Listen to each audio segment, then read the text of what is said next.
Hello everyone and welcome to our channel Rama Classes. Today we are going to start with the intro and that is audit. Audit क्या है, कितने marks का आता है, इसके लिए आपको यूट्यूब पे बहुत सारे डिफरेंट फैकल्टीज़ के वीडियोस मिल जाएंगे. सो हम बिल्कुल भी टाइम वेस्ट नहीं करेंगे, सीधे कोर्स के ऊपर आएंगे and this is my notes. और आपको ये भी पता चलेगा इससे कि क्या क्या मिस्टेक्स मैंने की है अपने नोट्स में जो आपको नहीं करनी है. And this is totally cover from the ICI material only. तो ऐसा कुछ नहीं है कि वहाँ से कुछ स्किप किया है, सब चीज़ें इसमें इंक्लूडेड है. And if you want to write you can pause the video and you can right. Okay. So, what is audit? An audit is independent examination of financial information of any entity, whether profit-oriented or not, and irrespective of its size or legal form. When such an examination is conducted with a view to expressing an opinion thereon. First of all, very important word is independent. Audit जो है एक independent examination है. Examination means check.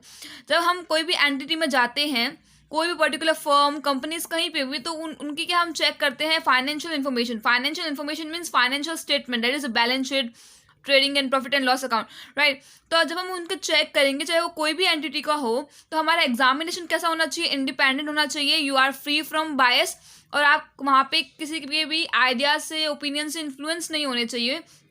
सो ये बहुत important word है, MCQ में आता है, underline this word. And audit is independent examination of financial information. किसका करना है? Financial information of any entity. अब ये आता है कि आप कौन कौन सी एंटिटी का ऑडिट कर सकते हो एज एन ऑडिटर. तो वहाँ पे ऑप्शन में दिया होगा, राइट, प्रॉफिट ओरिएंटेड होनी चाहिए या फिर लीगल, उसका साइज मैटर करता है, नो. NGOs के भी ऑडिट होते हैं, उन एंटिटीज़ के भी ऑडिट होते हैं. सो ऑडिट जो है उसमें कभी मैटर नहीं करता है कि वो प्रॉफिट ओरिएंटेड फर्म है, कंपनी है, या फिर नॉन प्रॉफिट ओरिएंटेड है, या उसकी साइज से कि छोटी है, बड़ी है, legal form in the sense कि लिस्टेड है या अनलिस्टेड है, कुछ किसी का भी जो है ऑडिट हो सकता है. So again, audit is an independent examination. किस चीज़ का एग्जामिनेशन करते हैं हम? फाइनेंशियल इन्फॉर्मेशन का, वो भी कोई भी एंटिटी ऑफ एनी एंटिटी, चाहे वो प्रॉफिट ओरिएंटेड हो चाहे ना हो, चाहे उसका साइज जो है वो छोटा हो बड़ा हो, उसका लीगल फॉर्म मैटर नहीं करता. व्हेन सच एन एग्जामिनेशन, और जब ऐसा, इसका पर्पस क्या है, ऑडिट क्यों किया जाता है?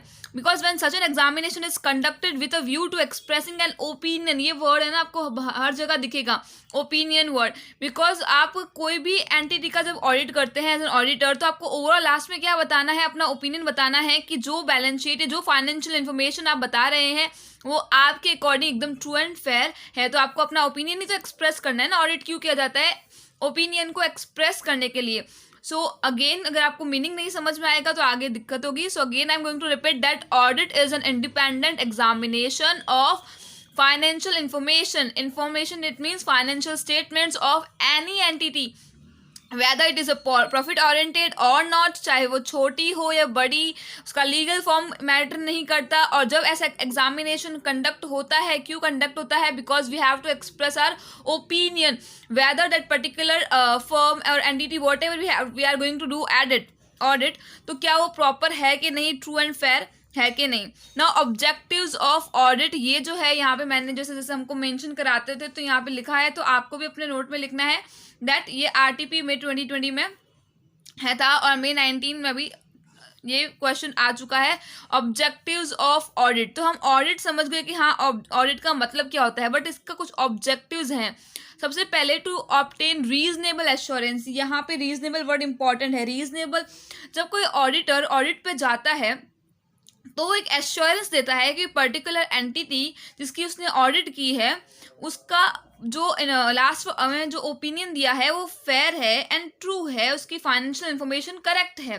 बट क्या वो रीजनेबल, मतलब यहाँ पे वो 100% नहीं कह सकता कि जो वो ओपिनियन दे रहा है वो 100% करेक्ट है. सो यहाँ पे वो रीजनेबल एश्योरेंस देता है, एब्सोल्यूट एश्योरेंस नहीं देता है. बिकॉज माइट भी ये पॉसिबल है कि टॉप मैनेजर्स जो हैं वो फ्रॉड में इन्वॉल्व हो, इसलिए वो जो है ना फ्रॉड को डिटेक्ट ना कर पाया हो.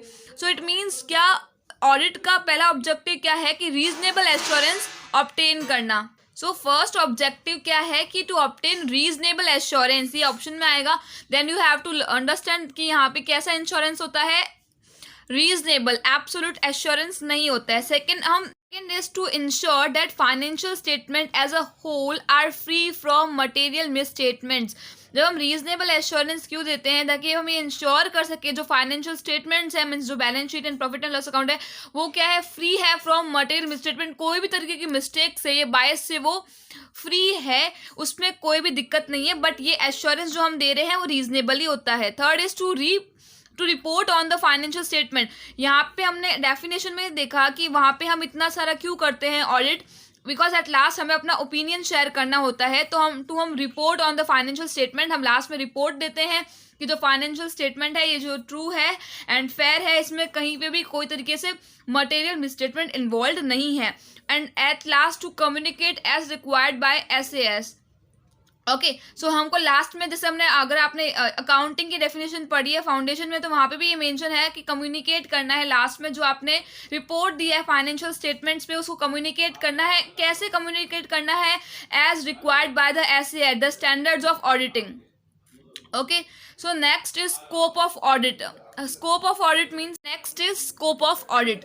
नाउ स्कोप वर्ड का मतलब समझना बहुत जरूरी है। फॉर एग्जाम्पल, जो क्रिकेट का नॉलेज थोड़ा बहुत तो होगा ही। जैसे वहाँ पे ना एक स्टेडियम होता है, राइट, और उस स्टेडियम के अंदर ही ना उनको क्रिकेट खेलना होता है। उसमें पर्टिकुलर इतना एरिया होता है, बाकी तो यहाँ पे ऑडियंस होती है, राइट। सो इस पर्टिकुलर एरिया में ही उन्हें क्रिकेट खेलना है। इसको स्कोप ऑफ ऑडिट मतलब कि ये आपका स्कोप है और आपको बताया जा रहा है कि इससे बाहर जो है, अभी ऐसा हो सकता है कि ऑडिटर बोलेगा कि मैं यहाँ पे जाके ऑडिट करूँगा। नो, बिकॉज आप नहीं कर सकते, बिकॉज ये आपका स्कोप है, राइट। तो वहाँ पे क्या क्या एक्सटेंट है, कहाँ कहाँ तक आप ऑडिट कर सकते हो, कुछ उसमें चीज़ें बताई गई है।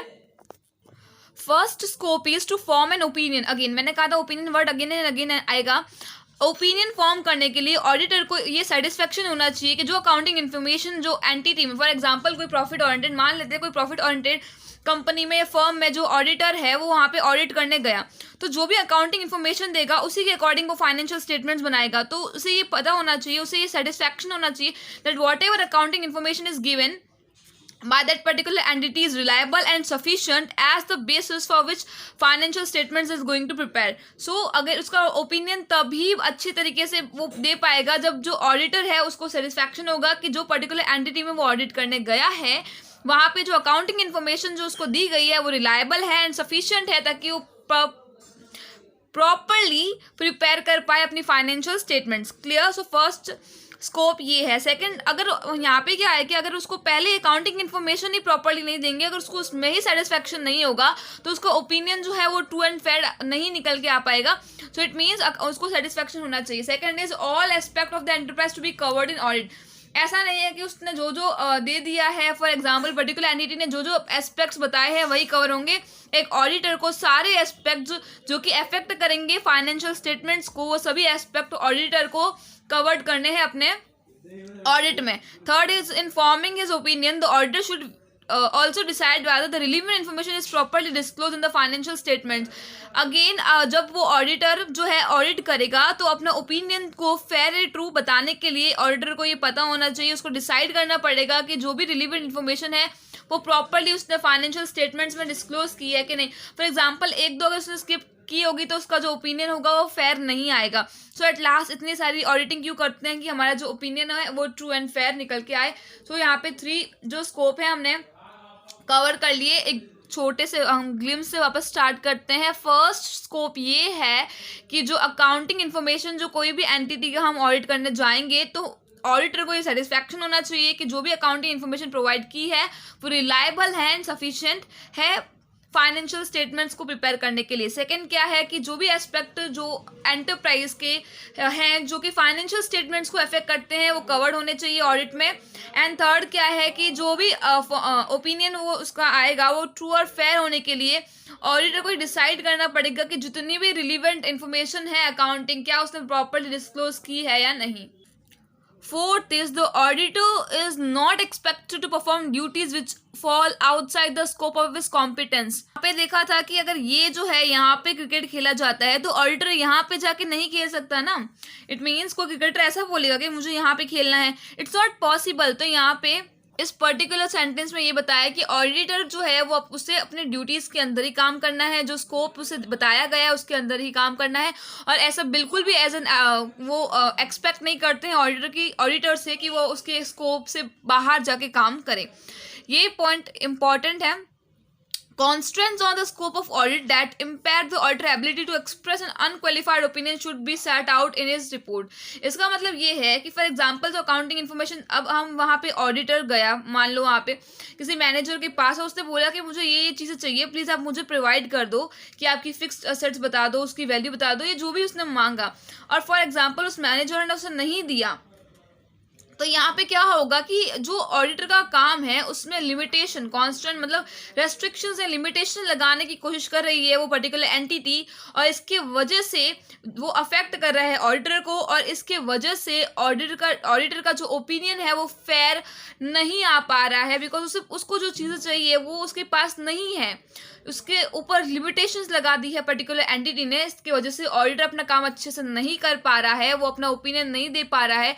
जब वो अपना ओपिनियन फेयर तरीके से नहीं दे पा रहा है तो इसे ये सब चीज़ें अपने रिपोर्ट में लिखनी है, मेंशन करनी है कि एंटिटी ने मुझे वो सब पर्टिकुलर मटेरियल जो भी मुझे रिक्वायर्ड था मुझे नहीं प्रोवाइड किया, मेरे लिमिटेशन लगाए मेरे स्कोप पे, इसकी वजह से मेरा रिपोर्ट जो है, मेरा ओपिनियन जो है वो प्रॉपर तरीके से नहीं बता पा रहा है वो पर्टिकुलर ऑडिटर। तो ये उसे मेंशन करना है, ये इस पर्टिकुलर सेंटेंस का मतलब है। Now next is aspect. Aspect के बाद नेक्स्ट चीज़ें जो है वो नेक्स्ट लेक्चर में कवर हो जाएंगे। एस्पेक्ट्स मतलब एरिया। यहाँ पे आप समझोगे कि स्कोप में और एस्पेक्ट में क्या डिफरेंस है। यहाँ पे अगर हमने देखा दैट कि इस पर्टिकुलर ये जो था ये स्कोप था कि आपको इसके अंदर ही रह के काम करना है, बट यहाँ पे एस्पेक्ट का मतलब कि क्या क्या काम करना है, या फिर मैं आपको कहूँ इस तरीके से भी समझ लो, या फिर यहाँ पे अगर आपने देखा था कि all aspect to be covered of the enterprise in the audit, तो ये कौन कौन से एस्पेक्ट है जो कवर्ड होने चाहिए, इस तरीके से भी आप समझ सकते हो। So here first is an examination of the system of accounting and internal control. सबसे पहला काम क्या है ऑडिटर का कि उसको एग्जामिनेशन करना है, उसे चेक करना है कि जो यहाँ पे वो जिस पर्टिकुलर एंटिटी में वो काम करने वाला है, ऑडिटिंग करने वाला है, उसकी अकाउंटिंग इन्फॉर्मेशन, उसके अकाउंटिंग सिस्टम प्रॉपर है कि नहीं, और उसका इंटरनल कंट्रोल कैसा है। अगर उसके एम्प्लॉयज मैनेजर ढंग से काम नहीं करेंगे तो वहाँ पे दिक्कत होगी, तो ऑडिटिंग में उसका जो ओपिनियन है वो फेयर निकल के नहीं आएगा। Third is verification of the authenticity and validity of transaction. For example वो जो बुक ऑफ अकाउंट्स में उनको जो ट्रांजैक्शंस लिखे होंगे वो कितने हद तक वैलिड है और ऑथेंटिकेटेड हैं। मान लो उन्होंने बता दिया कि सेल इतने हमारे साल में इतना सेल हुआ है, इतना परचेज हुआ है, बट इसकी क्या गारंटी है, क्या वैलिडिटी है कि इतना एग्जैक्ट हुआ है कि नहीं हुआ है। तो आपको भेजा ही इसलिए जाता है कि आप वेरीफाई करो कि क्या जो ट्रांजैक्शन वहाँ पे मेंशन किए हैं वो वैलिड है कि नहीं है।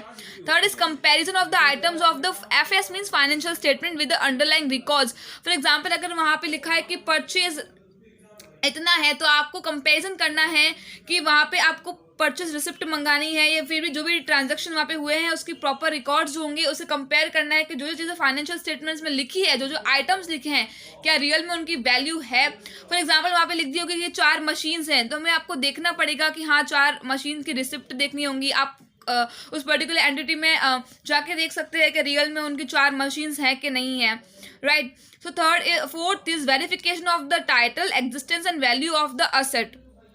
ये सेम चीज़ें यहाँ पे भी आ गई कहीं ना कहीं। यहाँ पे पूरा फाइनेंशियल स्टेटमेंट्स की बात कर दी और यहाँ पे असेट की बात कर दी है अलग से, कि वहाँ पे उन्होंने कह दिया कि 4 हमारे पास मशीन्स हैं, रियल में 4 मशीन्स है कि नहीं, एग्जिस्ट करती है कि नहीं, है जो वैल्यू है क्या पता उसमें भी चेंजेस हो, तो आपको वेरीफाई करना है वो। Verification of the liability, same thing, जो जो लायबिलिटीज उन्होंने मेंशन की है उसकी वैल्यू हो सकता है रियल में ज़्यादा हो बट उन्होंने फाइनेंशियल स्टेटमेंट्स में कम बताई हो। Checking the result shown by profit and loss account, आपको चेक करना है कि उन्होंने जो भी प्रॉफिट एंड लॉस अकाउंट है, जो भी उन्होंने बैलेंस शीट एंड ऑल बनाई है वो प्रॉपर है कि नहीं। हो सकता है ना वो, और मेन ऑब्जेक्ट क्या होता है ऑडिटिंग करने का, कि जो वो एंटिटी होती है वो जो शेयर होल्डर्स होते हैं, जो इंसानों को इंटरेस्ट होता है ना एंटिटीज़ में, उनको वो इन्फ्लुएंस करते हैं ताकि वो उनकी पर्टिकुलर एंटिटी में इन्वेस्ट करे। तो वो वैसे ही बनाना पसंद करेंगे ताकि जो बाहर वाले लोग हैं वो अट्रैक्ट हो। बाहर वाले इंसान को, हमें नहीं पता ना कि अंबानी के अंदर, अंबानी वाली कंपनी में कौन मैनेजर्स है, बट हम वहाँ पे ट्रस्ट कैसे करते हैं उनकी प्रॉफिट एंड लॉस अकाउंट के फाइनेंशियल स्टेटमेंट्स को देख के उन पे ट्रस्ट करते हैं। तो ऑडिटर की ये जिम्मेदारी है कि सब चीज़ों को वेरीफाई करे ताकि जो फाइनेंशियल स्टेटमेंट्स एट लास्ट में बन के आए हैं वो कस्टमर्स को, ये इन्वेस्टर्स को, ये किसी को भी आउटसाइडर को जो है रीजनेबल और रिलायबल और जो कि रियल में है वो चीज़ें दिखाए, ना कि जो पर्टिकुलर एंटिटी उन्हें दिखाना चाहती है वो नहीं, जो रियल में है वो उन्हें उन तक पहुंचे। And last is reporting to the appropriate person और फिर बॉडी। ये लास्ट ये तो सब में पॉइंट आएगा कि आपको रिपोर्ट करना है, आपको अपना ओपिनियन बताना है कि जो भी पर्टिकुलर एंटिटी उसका जो फाइनेंशियल स्टेटमेंट्स है वो क्लियर है या नहीं। Once again I am going to repeat, पहले सबसे पहले क्या करना है कि आपको इंटरनल कंट्रोल और अकाउंटिंग सिस्टम को एग्जामिनेशन करना है। उसके बाद आपको देखना है कि जो भी ट्रांजैक्शन मेंशन किए गए हैं वो वैलिड है, ये ऑथेंटिकेटेड है या नहीं। थर्ड, आपको कंपेयर भी करना पड़ेगा कि जो आइटम्स फाइनेंशियल स्टेटमेंट्स में लिखे हैं वो अंडरलाइंग रिकॉर्ड से मैच कर रहे हैं या नहीं कर रहे हैं। एंड देन उसमें सेपरेट कर दिया फाइनेंशियल स्टेटमेंट को यहाँ पे दो चीज़ों के, that is asset and liabilities. Asset को भी वेरीफाई करना है, लायबिलिटीज को भी वेरीफाई करना है, प्रॉफिट एंड लॉस अकाउंट में जो लास्ट में आंसर्स आते हैं उसको मैच करना है, उसकी रिजल्ट की ऑथेंटिसिटी देखनी है। एंड लास्ट आपके अकॉर्डिंग आपको अपना ओपिनियन शेयर करना है, रिपोर्ट करना है बट अप्रोप्रिएट पर्सन या फिर बॉडी को। सो अब तक हमने यहाँ पे इतनी चीज़ें कवर कर ली है। अगेन एक बार डेफिनेशन की तरफ चलते हैं। ऑडिट जो है एक इंडिपेंडेंट एग्जामिनेशन है, आपको बिना किसी बायस के, बिना किसी इन्फ्लुएंस के एक चेकिंग करनी है फाइनेंशियल इन्फॉर्मेशन की, बैलेंस शीट्स की, प्रॉफिट एंड लॉस की। यहाँ पे financial information means financial statements of any entity, कोई भी एंटिटी हो, चाहे वो प्रॉफिट ओरिएंटेड है या नहीं, चाहे वो छोटी है बड़ी है, कभी मैटर नहीं करेगा उसका साइज, उसका लीगल फॉर्म, चाहे वो लिस्टेड हो अनलिस्टेड हो। और ये सब एग्जामिनेशन क्यों किया जाता है? ताकि आप अपना ओपिनियन शेयर ऑन कर पाओ। और वो ओपिनियन क्या होता है कि जो भी फाइनेंशियल स्टेटमेंट्स कोई भी एंटिटी की जहाँ पे आपने ऑडिटिंग की है और उसका फाइनेंशियल स्टेटमेंट्स जो आपने डिक्लेयर किए हैं वो एट लास्ट कैसे हैं, ट्रू एंड फेयर हैं। सो अगर आपको लिखना है तो आप लिख लो, बेटर रहेगा। और जहाँ जहाँ इंपॉर्टेंट टिक किया था वहाँ इंपॉर्टेंट टिक कर लेना। अगेन यहाँ पे इंपॉर्टेंट वर्ड था रीजनेबल एश्योरेंस होता है, कभी भी एब्सोल्यूट एश्योरेंस कोई भी ऑडिटर नहीं दे सकता। मटेरियल मिस स्टेटमेंट से फ्री होना चाहिए, रिपोर्ट करना है, कम्युनिकेट करना है बेसिक पॉइंट्स से। This is first video for the inter, so you have to write in the comment section that आप लोगों को समझ में आ रहा है कि नहीं समझ आ रहा है, तो क्या इम्प्रूवमेंट आप देखते हो, ये क्या इम्प्रूवमेंट होने चाहिए। एंड आ रहा है then you have to thumbs up the video. Thank you so much guys.